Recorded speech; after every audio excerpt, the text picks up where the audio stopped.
안녕하세요. 고전지기 조우성 변호사입니다. 자, 지난 시간에 오스카 와일드 그 어록을 방송해 드렸는데 반응이 좋았어요. 자, 오늘은 제 그 명언 노트에 나와 있는 명언들을 뭐 특별한 분류 없이 그냥 생각나는 대로 하나씩 읽어가면서 제 생각을 말씀을 드리겠습니다. 첫 번째, 그림자를 두려워 말라. 그것은 가까운 곳에 빛이 있다는 것을 의미하는 것이다. 작자 미상. 누가 한 말인지는 모르겠지만 그림자를 두려워 말라. 그것은 가까운 곳에 빛이 있다는 것을 의미하는 것이다. 사람들은 자신의 그림자를 보고 놀래죠. 그림자는 캄캄하니까. 그런데 달리 생각하면 그 그림자의 반대쪽에는 빛이 있다는 거죠. 먼저 그 플라톤의 이데아가 생각이 나네요. 플라톤이 인간은 이 미망의 늪에 빠져 있다. 왜냐? 항상 이 동굴을 등지고 앉아서 동굴 안쪽을 바라보니까 자신의 그림자만 보고 있는 거죠. 그런데 그 동굴 그 안이 아니고 바깥을 돌아보면 거기에는 빛이 있고 그게 진정한 모습, 이데아다. 뭐 이게 학교 때 배웠던 플라톤의 동굴과 이데아인데요. 우리 일상생활화 돌아 생각해 보면 그림자가 있다는 것은 그것은 가까운 곳에 빛이 있다는 것이고, 그렇다면 일단 희망을 갖고 그 다음에 더 중요한 것, 조금 방향을 바꿔볼 필요가 있는 거예요. 지금 내가 가고 있는 방향이 틀릴 수도 있다. 그래서 조금 방향을 바꾸면서 새로운 것을 모색하는, 그렇게 해서 빛이 있는 쪽으로 각도를 조절하는 그런 노력도 해야 된다. 뭐 이런 생각도 해보게 되네요. 자, 그 다음에 이런 문장이 있네요. 나무는 열매로 알려지는 것이지 잎으로 알려지는 것이 아니다. J. 레이, 영국 격언집. 이 문장 되게 좋네요. 우리가 먹는 대부분의 과일들은 열매잖아요. 열매. 근데 물론 그 열매가 하루아침에 생기는 것이 아니고 싹이 트고 나무가 올라가고 그 다음에 거기서 잎이 나오고 거기서 열매가 나오는 건데, 사실은 우리는 줄기, 나무, 싹 이런 것에는 별로 관심이 없다기보다는 항상 결과물인 그 열매, 과일, 그것으로 우리가 그 평가를 하잖아요. 그래서 이 말은 두 가지 관점이 다 있는 것 같은데요. 하나는 결국은 열매가 중요한 것이지 과정은 그렇게 중요하지 않다 때문에, 과정이 조금 힘들더라도 제일 마지막에 최후에 웃는 사람이 진짜 승리자다. 이런 컨셉으로 열매를 맺을 그 순간까지 희망의 끈을 놓지 말라라고 하는 이런 의미로도 이해할 수 있겠고요. 또 한편으로는 약간 역설적으로 결국은 그 나무가 그 어떤 고생을 해도 열매로만 알려지는 거다. 열매가 좋으냐 나쁜 것에 따라 평가가 달라진다는 거죠. 근데 그게 반드시 옳은 건 아니죠. 왜냐하면 그 나무가 그 열매를 피울 때까지는 싹을 틔우고 나무를 키우고 줄기와 잎, 그 모진 비바람을 다 이겨냈는데 결국은 열매만으로 평가를 받는다는 것은 너무 야속하죠. 그래서 통찰력 있는 사람은 열매로만 그 나무를 파악할 것이 아니고 잎과 줄기와 그 모진 비바람을 이겨냈던 그 과정도 평가해 줄 수 있는 사람은 더 고수겠죠. 그런 두 가지 측면이 다 떠오르네요. 나무는 열매로 알려지는 것이지 잎으로 알려지는 것이 아니다. 그래서 이 말은 후배들이나 자녀분들한테 중간에 힘들어할 때 너무 힘들어하지 마. 결국 우리는 가을에 좋은 열매를 열매를 만들면 돼. 그 열매는 아직까지 진행형이야. 이렇게 얘기할 때 쓸 수 있겠습니다. 그다음, 작은 일에 충실한 것이야말로 위대하고 영웅적인 미덕이다. 보나뷰차. 뭐 보나뷰차가 누군지는 모르겠는데요. 작은 일에 충실한 것이야말로 위대하고 영웅적인 미덕이다. 저 이 말 되게 동의합니다. 이런 사람들이 있죠. 야, 나중에 큰 거 내가 한 방 해줄게. 뭔가 큰 것에 대한 앞으로의 희망과 기대치를 계속 얘기하면서 뭐 돈 조금 빌려가도 야, 이거 뭐 얼마 되지도 않는 거 내가 다음에 갚을게. 그러니까 작은 약속 안 지키고 작은 돈 빌려가서 안 갚고 이런 사람들 있잖아요. 제 경험에 따르면 작은 것을 소홀히 하는 사람치고 큰 일을 이뤄내는 사람들을 별로 못 본 것 같아요. 제가 예전에 본 글 중에 생각나는 것이 그 유명한 미국의 지휘자 레너드 번스타인에게 어떤 기자가 물어봤답니다.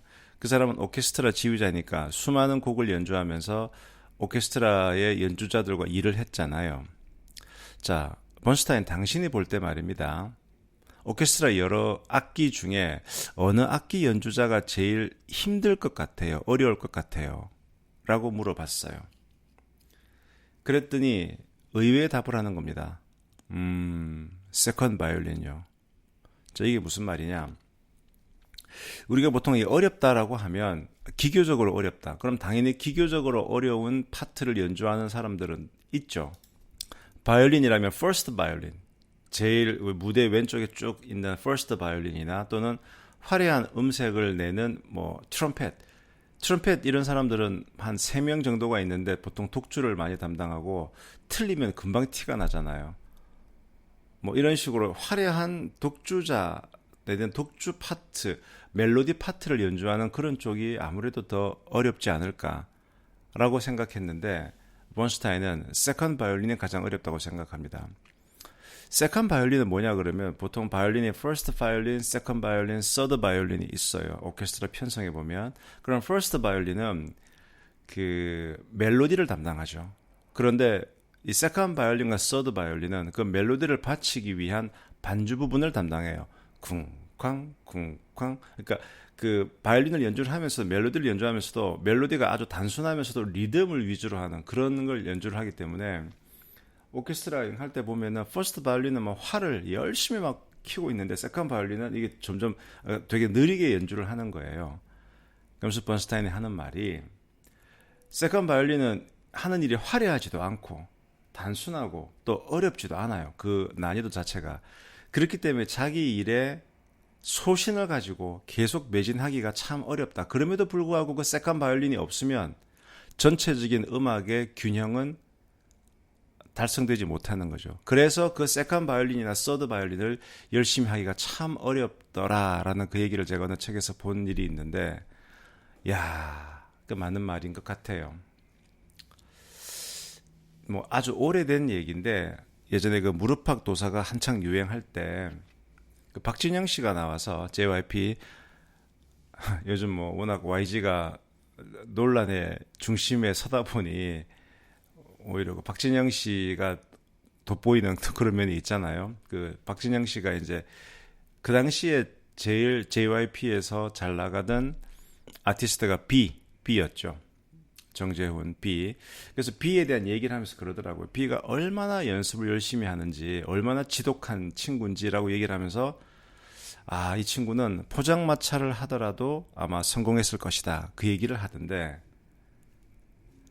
포장마차를 뭐 낮게 보는 것이 아니고, 그러니까 이 친구는 B라는 친구는 그 열심과 그 정열을 보아하니 어떤 일을 하더라도 그 열심히 그런 정도로 했으면 성공했을 것이다 라는 건데요.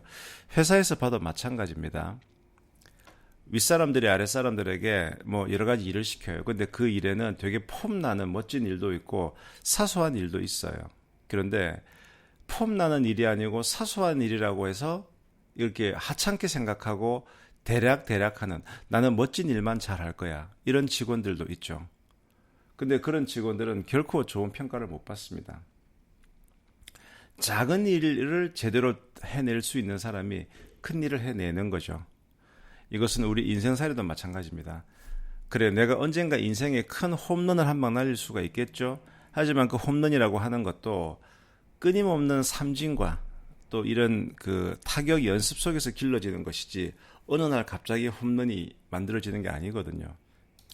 이제 스포츠 얘기 나오니까 복싱에서 결국 그 사람을 KO 시키는 것은 아주 KO 펀치는 보통 어퍼컷이나 훅 같은 큰 펀치인데 실제 권투를 많이 잘하는 사람은 그 어퍼컷이나 훅보다 그 툭툭툭 치는 걸 잽이라고 하거든요. 이 잔펀치, 잽이 훨씬 중요하다. 이 잔펀치는 잽은 상대방과의 거리를 가늠하는 기능으로도 쓰고 오른쪽으로 잽을 날리면 그 사람이 이제 오른쪽을 방어할 때 왼쪽이 비니까 더 큰 훅을 날리기 위한 하나의 빈 공간을 만들어낼 수도 있고 뭐 이런 점을 생각하면 나에게 주어지는 일이 작다고 해서 이것을 가볍게 볼 게 아니다. 자, 그러니 갑자기 옛날에 그 고전 탑재에서 했던 그 생각이 나네요. 그 이사, 진시황 밑에 있던 이사, 결국 한비자를 죽음으로 몰고 갔던 이사, 법가 사상가인 이사가 간축객서라고 하는 글을 진시황에게 남겼다. 이 말 기억나십니까? 이게 뭐냐면 진나라가 한창 잘 나갈 때 한나라에서 건너온 정국이라는 사람이 운하를 만들어야 된다라고 제안을 해서 진시황이 열심히 운하를 만들었었는데 결국 그것은 한나라의 첩자가 진나라의 힘을 빼기 위해서 일부러 그런 토목공사를 유도한 것이다라는 게 뒤에 드러나자 열받은 진시황이 역시 이 다른 나라 놈들은 진나라에 결코 도움이 안 돼. 그러면서 진나라에 있던 다른 나라 출신의 모든 신하들을 다 쫓아내는 축객령. 축자가 축출한다 할 때 그 축이고 쫓아낼 축, 객은 손님객. 그러니까 손님들을 다 쫓아내버리자 축객령을 발령하게 되죠. 자, 그때 이사는 되게 잘 나갔던 초나라 사람이에요. 초나라에서 건너와서 진시황 밑에서 열심히 일을 하고 있는데 갑자기 진시황이 축객령을 내리니까 머리가 띵한 거죠. 그러면서 그러면 안 됩니다. 축객령을 거두어 주십시오. 간축객서. 간이 이제 신하가 임금에게 간한다 할 때 간이죠. 그 간축객서가 보면 대단히 명문장으로 알려져 있고 실제 문장이 꽤 좋아요. 그 문장의 내용은 핵심은 이런 겁니다. 왕이시여, 진나라가 그동안 이렇게 클 수 있게 된 배경에는 말입니다. 당신 아버지가, 당신 할아버지가, 당신 증조 할아버지가 이렇게 다른 나라에서 뛰어난 인재들을 다 데리고 와서 잘 썼기 때문에 이렇게 진나라가 잘 나가는 것입니다. 오로지 오리지널 진나라 사람만으로는 이렇게 하기 힘들어요. 그러면서 큰 일을 이루려고 그러면 이 모든 것들을 다 아울러야 됩니다. 라고 하면서 얘기했던 것이 이제 태산 불사 토양. 중국에 있는 큰 태산은 불사, 사양하지 않았다. 토양, 작은 흙이라도. 그러니까 태산은 작은 흙이라도 다 이렇게 받아들여서 큰 산이 될 수 있었고, 하해 불택세류. 하해가 그 큰 강을 얘기하죠. 큰 강도, 큰 강도, 하해 택은 가리다. 불택 가리지 않는다. 세류, 작은 지류. 요거는 작은 물줄기라서 나는 요건 안 받을래. 요거는 큰 줄기니까 내가 받을래. 이렇게 택한 것이 아니고 불택이었다. 하해 불택세류. 그래서 태산과 하해가 저렇게 크고 넓어질 수 있었던 것은 작은 흙과 작은 물줄기조차 다 받았기 때문이니까 다 받아들이십시오. 이런 이제 태산 불사토양 하해 불택세류가 간축객서에 나오는데요. 예전에 대한항공 그 중국 CF 유명했잖아요. 그 첫 편이 이런 거였어요. 오늘의 성공에 안주하는 그대에게 한비자왈 국무상강 무상량. 나라가 언제나 강하지도 않고 언제나 약하지도 않다. 그러니 지금 강하다 하더라도 정신 똑바로 못 차리면 언제든지 약해질 수 있고 지금 약하더라도 마음 똑바로 법, 술, 세 이 세 가지를 가지고 제대로 중심 잡으면 강해질 수 있다. 이게 국무상강 무상약이었고요. 2편이 이런 거였어요. 항상 작은 일만 주어진다고 한탄하는 그대에게 이사왈 하해 불택세류 이어지죠. 그래서 작은 일에 충실한 것이야말로 위대하고 영웅적인 미덕이다. 보나뷰차 이 얘기를 통해서 작은 것도 완벽하게 마무리 지을 수 있는 그런 끈기와 세심함을 갖춰야 되겠다 생각해 봅니다. 명언 이거 재밌네요. 제가 한 명언을 가지고 제가 무슨 원고가 있는 건 아니에요. 명언만 딱 가지고 그동안 제가 읽었던 책들의 뭐 문구나 또 고전탑재나 인생대공에서 했던 얘기들을 주저리 이렇게 엮어내니까 뭐 꼬리에 꼬리를 물고 얘기를 하니까 보나뷰차 얘기에서 이사의 하회 불택 세력까지 나왔네요. 전 이렇게 뭐 특별한 원고가 없이 재즈식으로 진행하는 것을 좋아합니다. 자, 오늘은 여기까지 하고요. 또 다음에 명언집으로 돌아오겠습니다. 지금까지 고전치기 조우성 변호사였습니다. 감사합니다.